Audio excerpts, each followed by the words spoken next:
mag-aasunto ang content creator na na-impeksyon matapos ang gluta drip session. Ang mga eksperto muling nagpaalala tungkol sa masamang epekto niyan. Para bigyan ng mukha ang balita, Mobile Journal, Yeda Pascual. Viral ang video na in-upload ng isang content creator sa social media. Nagkaroon kasi siya ng impeksyon matapos na magpagluta drip session. This video is for awareness para sa mga gustong magpaganda, na gustong mag-improve yung sarili nila. Nagkaroon ako ng infection sa aking gluta drip session. Kinuwento ni Jelly nitong weekend ang kanyang sinapit matapos magpagluta drip noong January 18. Umpisa pa lang, ramdam na raw niyang hindi marunong yung nurse dahil ilang beses siyang naputukan ng ugat. Sa huli, nailusot naman ang swero. Pero makalipas ang ilang araw, doon na nagsimula ang kanyang kalbaryo. Saturday last week, sobrang sakit na ng ulo ko. Nagising ako ng 1:30 ng madaling araw. Sobrang sakit niya.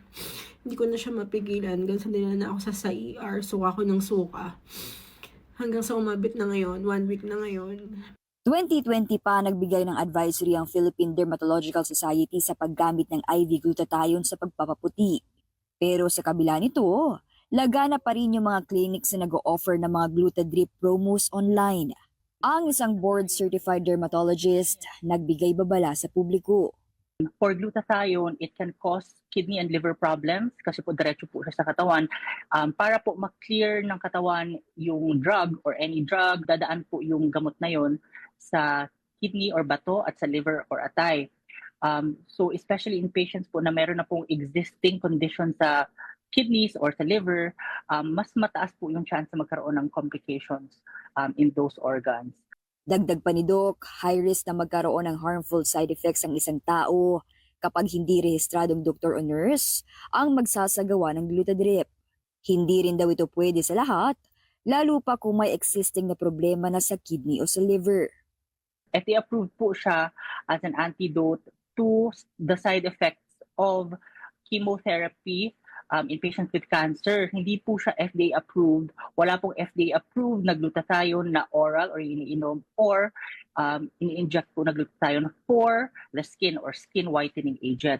Hindi na nagpaunlak pa ng panayam si Jelly. Sa ngayon umiigi na raw ang kanyang kondisyon. Wala rin siyang plano na kasuhan pa ang klinik.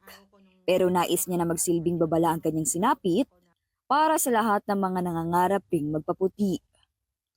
Wala namang masama kung nais magpaputi, pero makabubuti kung magpakonsulta muna sa board-certified dermatologist para makasigurado. Mobile Journal Yeda Pascual po, hatid ang mukha ng balita.